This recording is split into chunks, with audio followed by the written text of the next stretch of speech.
Bismillahirrahmanirrahim. Assalamu alaikum everyone. This is our second lecture about 12th night, and today we will discuss themes, symbols, and some general discussion about the characters and overall impact of society and community that the incidents that they were taking place in that time in the early 17th century or in the beginning of 17th century. As far as the importance or significance of this title is concerned, I have already mentioned, I repeat it, that it's about when the Christians they celebrate their Christmas. Their Christmas ends at the 12th night. So the 12th night is celebrated by the Christians in England specifically. So they enjoy and they celebrate it wholeheartedly. That is why this play is a comedy. So this 12th night is specifically a reference to Christians' belief of celebrating Christmas. So let's discuss about its themes and symbols and other, discussion about it. First of all, let us discuss that the change of thinking that was taking place at that time in England. First of all, understanding Shakespearean era or Elizabethan era, and also it is known at the height of Renaissance, peak of Renaissance era. It is very difficult to understand unless you make its comparison with the medieval ages or that we call dark ages. In ancient Greek and in dark ages, when you read any piece of literature, you come to know that the most important people were the religious one or the kings and the queens, the monarchs. As far as commoners are concerned, uh, common people, they were not given that much importance in literature. Most of the literature that was written about religious impacts on various things.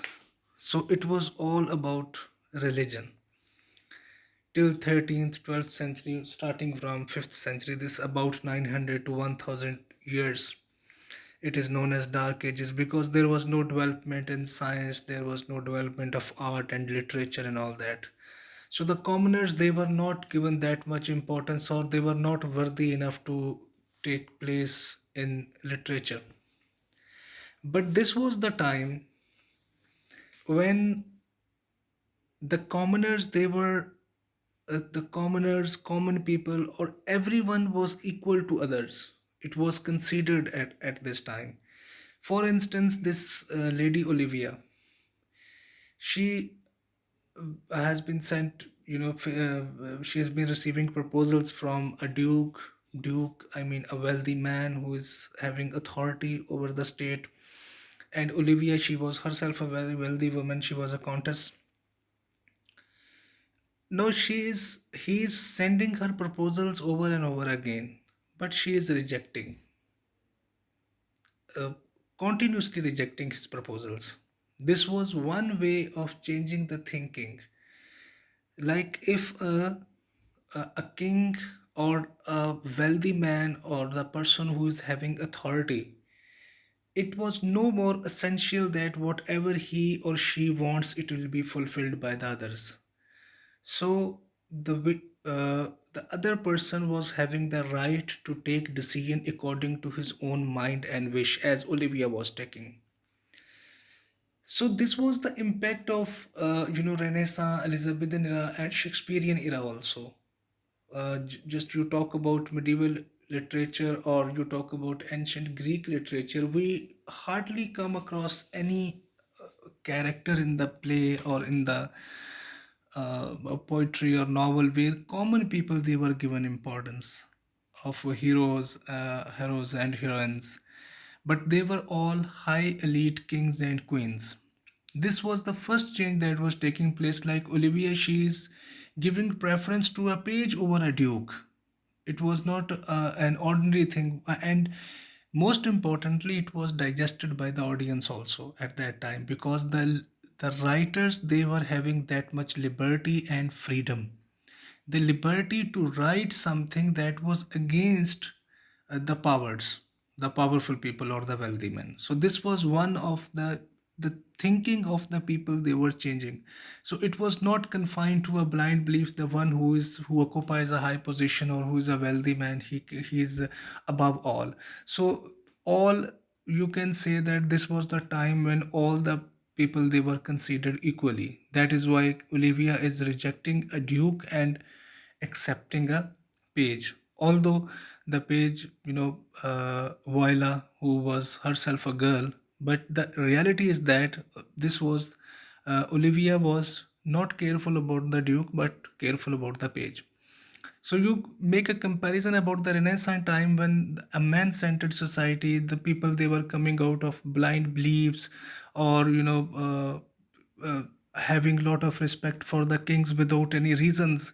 So no, they were the people, they were coming back to the reasons. What Olivia, she doesn't like Duke Orsino's proposals. Whenever he sent, she refused. Then, uh, when a king or a authority, he sends a proposal to anyone and he's rejected, it's a kind of insult for him, generally speaking, psychologically speaking. But in this play, the situation is changed. Duke Orsino, even after getting, continuous insult, I mean, when a woman is rejecting him, it means that he is, generally, he's getting insulted. But he accepts it. He accepts Olivia's decision, whatever the decisions are. He's not imposing anything upon her. So this was also a kind of like the changing of society's thinking. The community of England, the society, it was changing. Their thinking was changed. And more importantly, as we know that Shakespeare is known as writer of Love and Madness, specifically about love, or true love, and sometimes he mentions Game of Love. And in this way, he is also describing that love is beyond wealth and beyond authority and beyond anything. Once you like something, you like without reasons. Once you dislike someone, you dislike without reasons. Whenever there is power, wealth, and other things they were involved, it means that was not true love, that was actually a compromise. So he was telling the audience, he is telling us that that was the time when the people, they were coming out of compromises to their real wishes and their real lives. And this line I have mentioned here about women's psychology, the third point, it is not exactly, you know, um, about this change of thinking, but this is something against the women's psychology. Women's psychology, as you compare women and men, when like four a group of women is sitting, what they discuss about jewelry, appearance, clothes, and all that. But as on the other hand, if a group of men is sitting, they discuss business, politics, and all around. Surprisingly, when Viola, disguised as Cesario, goes to in front of Olivia, she uh, couldn't recognize her that she was a girl, but instead she falls in love with her, thinking her as a boy, Cesario. So this is quite strange for a woman, because naturally women, they are they are built up in such a way that they can recognize uh, the person speaking in front of them, because they actually judge each and everything. One thing, I mean, here, uh, to carry on with his story, the writer actually undermines, or not giving any value to women's psychology, that she fails to recognize that Viola was actually a girl, Cesario was actually a girl. So this is a one strange point in this play. It is not easy to cheat a woman by a woman who is disguised as a boy. I mean, talking of Cesario, his walking, his way of speaking, his way of communicating with Olivia. As a woman, she might have understood him that he is disguised as a boy, but she didn't. This was done for the sake by the writer, for the sake of the story to continue. And as we in this way, when Boila, she even in front of Duke Orsino, she says that someone loves you. uh, Apart from Olivia, there is another woman who loves you. So this was, and Duke Orsino doesn't care about it, because men usually don't care about these things. He doesn't give any value to it. But as far as Olivia is concerned, her behavior in front of Voila, in judging Voila as Cesario, that is quite strange.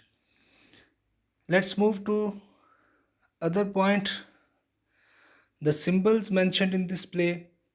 The first symbol, it's rings or jewelry. So rings and jewelry, they represent love and marriages in this play, because in the first phase when ring is mentioned, when Voila, she goes to Olivia's house disguised as Cesario to woo her on behalf of Duke Orsino.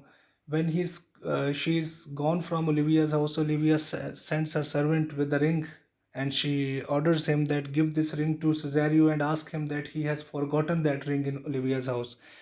When the servant comes to uh, Voila, Cesario, and he says that you have forgotten your ring there, she realizes that she thinks that here is again the women's psychology. I mean, mentioned here.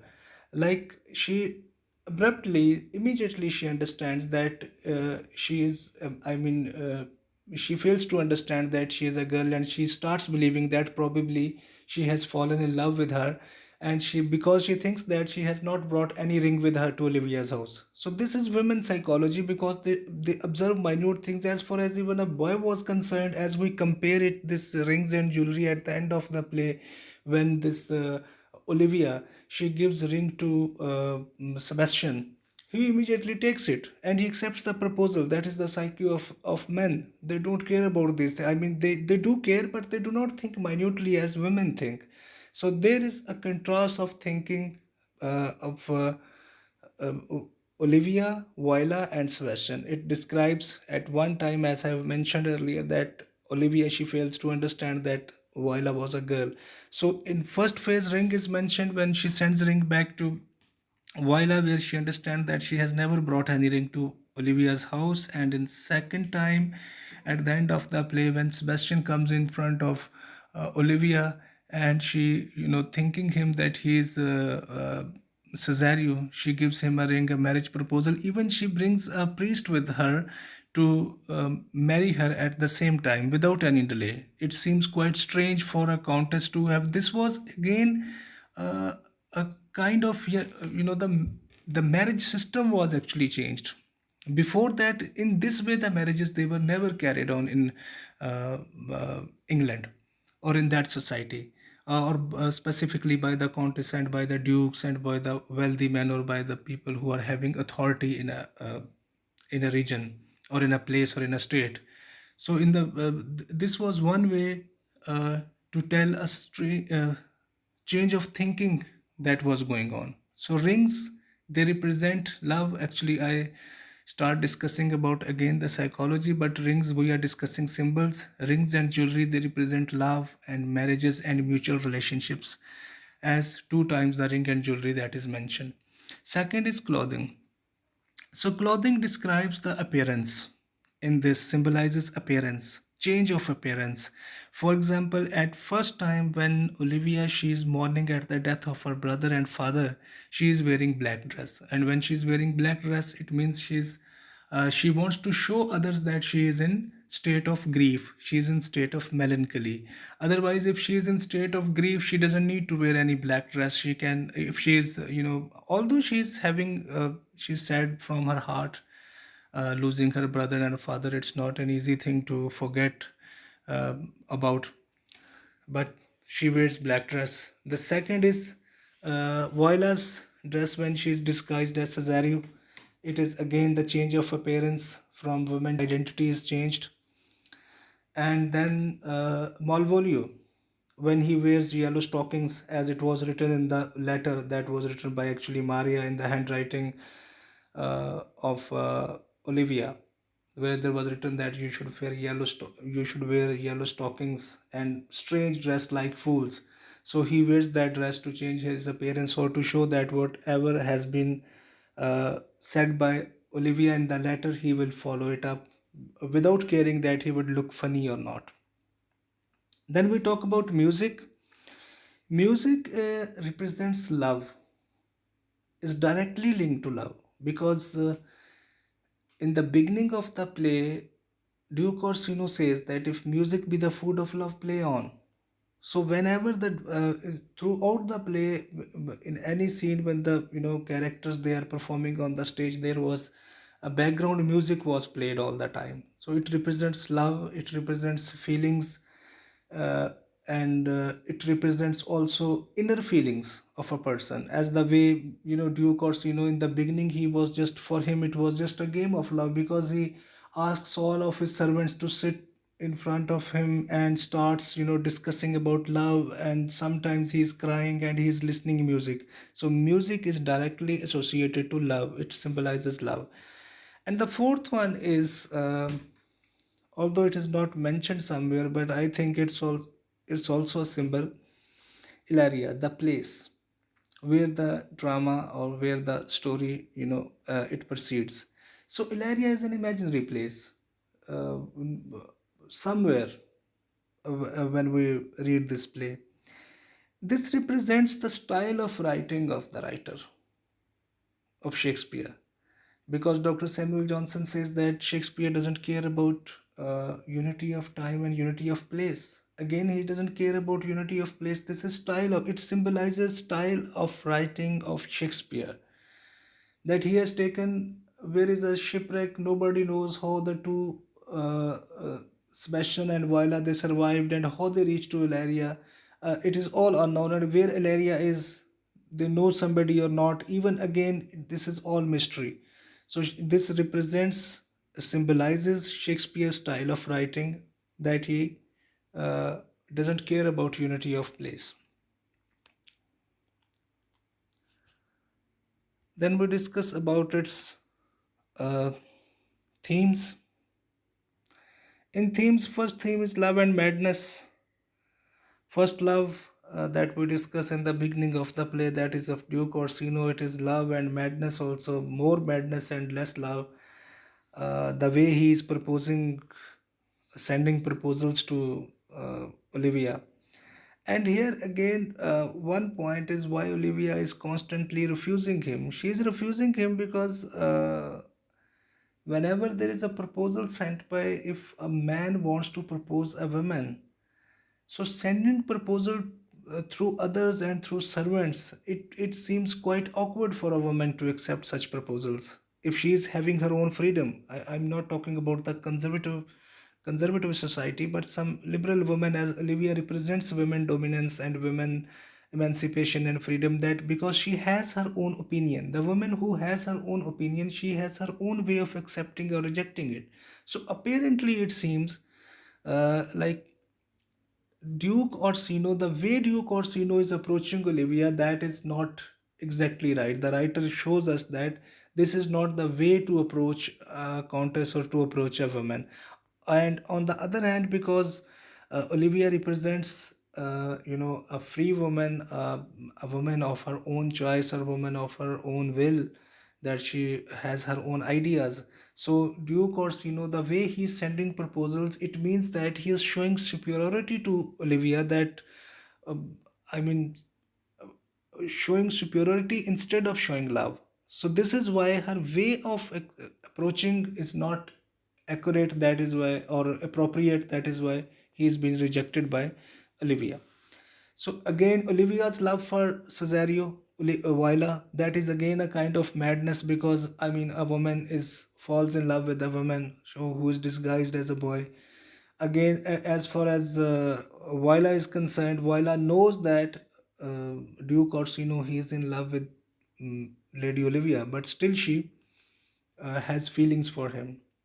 And during the play, she mentions to Duke Orsino that someone loves you. Actually, she is telling about herself, but Duke Orsino doesn't care about that. Is what man psychology is. And again, the last scene where Sebastian is there. I mean, this lady Olivia, she goes there, she gives him a ring, and she brings a priest with her, and they married, and Sebastian accepts it. So this is all love and madness scenes in this play. And Shakespeare, also known as a writer of love. You talk about his Romeo and Juliet, the most famous play of, the love story.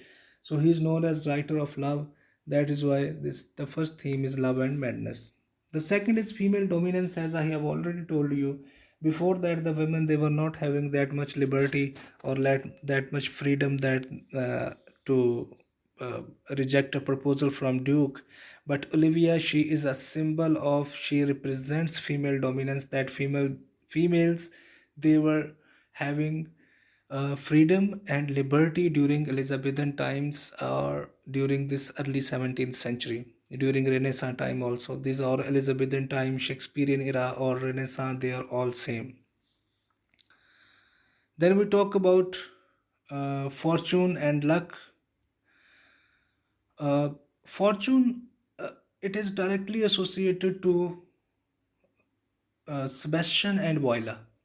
The way they survived from the shipwreck, the way they reached to Ilaria, the way they got, places, as Voila, she got a place as page in Duke Orsino's house, and Sebastian, he at the end, he's been so lucky that Olivia, a rich lady, a beautiful lady, she's not only proposing him but actually gives him a ring, and brings a priest to marry him. So both of them, they choose fortune and luck. That first they are separated, then they are united, and Duke Orsino marries Viola. Again, Viola is the lucky girl because she was homeless also, and she got a duke, and not only a duke, but she had feelings for him also. So Viola is the only person in this play who is having love with Duke Orsino, and she got her love at the end. And Sebastian, again, a common man, Boyla's brother, a common person, having no home, having no job. What else he could accept? I mean, a woman who is coming to him, a wealthy woman, a beautiful woman, and who is asking him to marry with her. So there is no chance for Sebastian to refuse her. So this is all the way Sebastian accepts this. It is quite natural for a person. So this again a theme of fortune and luck. Then the other one is grief, melancholy, sadness. As grief is concerned, we have two type of sadness in this play. Two types of sadness. One is real sadness. One is artificial sadness. In the beginning of the play, when Duke Orsino, he says, "If music be the food of love, play on," and he tries to expose to everyone that he is having true feelings of love. That was actually an artificial sadness. That was not the real sadness. So let's move. When we talk about Olivia, she's had taken an oath, a kind of a stupid oath she had taken, that she will not meet anyone for 7 years. But she represents, she's actually in a real grief, but apparently she's again representing an artificial grief, wearing black dress, showing to the people that I will not meet everyone for 7 years. It means that her aim is to tell the people that she is sad. Although actually one a woman whose brother and father are dead, definitely she should be sad. But again, she is disguising herself. She is actually disguising her sadness to show it to the people. And then one sadness for Viola Cesario also, because she always thinks that is the real sadness, because she always thinks about her brother. Probably she believes that he is not alive. She will never be able to meet him, but at the end she meets him. So this, and the grief also mentioned by Morvolio's grief, that is real grief also, artificial and funny grief also. The way he's behaving throughout the play, the way he is having always thinking about Olivia, but Olivia even doesn't know about it, and he knows that Olivia is having feelings for Cesario, but again he is thinking about Olivia all the time. So his grief is a mixture of three things. It's real grief, it's artificial grief, and it is funny grief also, funny sadness also.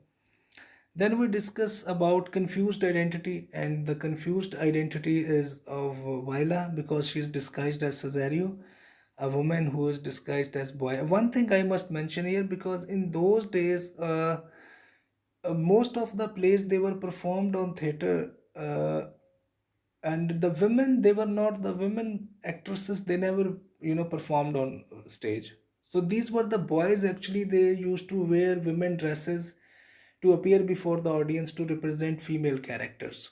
So this is one way to represent that woman, she has disguised herself as boy. So this is one of the symbols. Although Olivia is a real woman and Maria is a real woman mentioned, but this disguise element you find in many in other plays of Shakespeare also, because the women actually, they were not allowed to perform, or they were not accepted as performers on stage at that time. So the confused identity is represented by Viola in this play.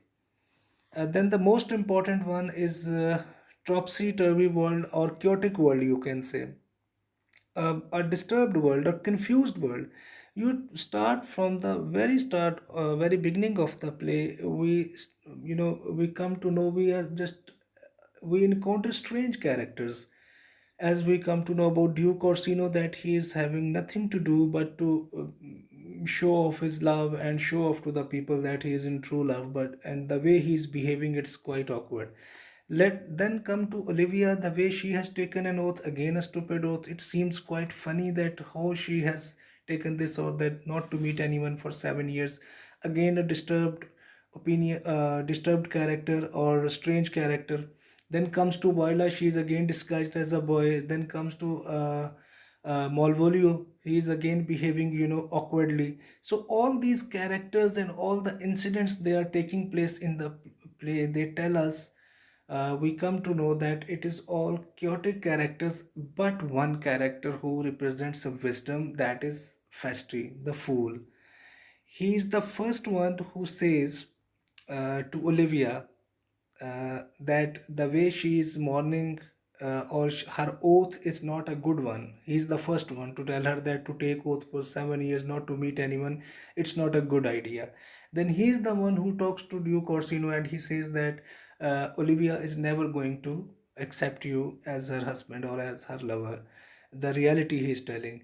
Then when he touches the cheek of that Cesario, Viola, and he says that you don't have any beard. It is a symbol. He is telling his audience, the writer is actually telling his audience and the reader, that the reality is, Festi actually represents reality. The others, they are representing chaotic world, but Festi is representing the reality. So in the character of Festi, writer is bringing his audience and reader to reality also. He is not keeping his audience and his readers in fantasy world.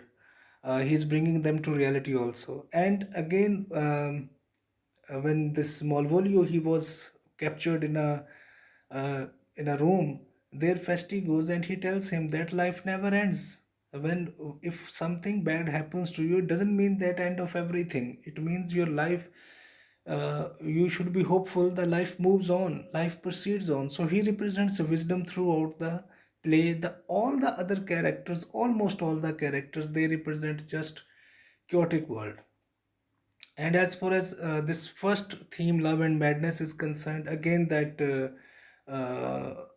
Olivia's uncle's friend, who wants to marry Olivia, again such kind of madness, because Olivia doesn't like him.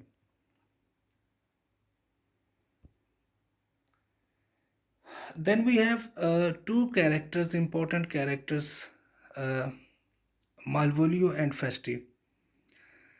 Reason of Malvolio's immediate acceptance that the letter was written from Olivia. That is one surprising element in the play, or one, a real element, you can say. It brings us close to reality. How it brings us close to reality? Like, Malvolio is going, he just finds a letter, and the letter is written in the handwriting of Olivia, and he, without thinking, without knowing, because he had never any such discussion with Olivia, he had never received any kind of signs from Olivia of love, he believes that the letter is from Olivia. Why? Because he is always thinking about Olivia, and he loves Olivia. And Shakespeare, in this scene, he describes that love is blind. Love is blind in a way that the man is not thinking practically, that when he didn't have any sort of discussion or any sort of communication with Olivia, and no such feelings they have been exchanged between both of them. So accepting the latter and accepting even a funny the wish of Olivia mentioned there, that you should wear yellow stockings and a dress like jokers, he accepts it. So it means that when you are in love, you are ready to do anything. So this was the reason he accepted, because of his love with Olivia. It is natural for everyone. When you have feelings for someone, even you, out of 100%, you receive 1% positive signal, you start believing that it is 100% actually. So this is emotional thinking, comparison of emotional and practical approach. So Malvolio's approach is quite emotional instead of being practical. Otherwise, in other scenes of the play, when he stops them from merrymaking and drinking wine, he represents something, represents a practical approach. But in this way, when it comes to his own feelings and love, he represents completely an emotional approach. Festus Sanity, the only sane character in the play that I have already mentioned, that he is the only person who represents wisdom, who represents sanity. So in this way, this play is comedy, but Shakespeare also tells something about wisdom also. And there are some good lines written in this play by Shakespeare, almost in all his plays. So that is all about uh, this play, Twelfth Night.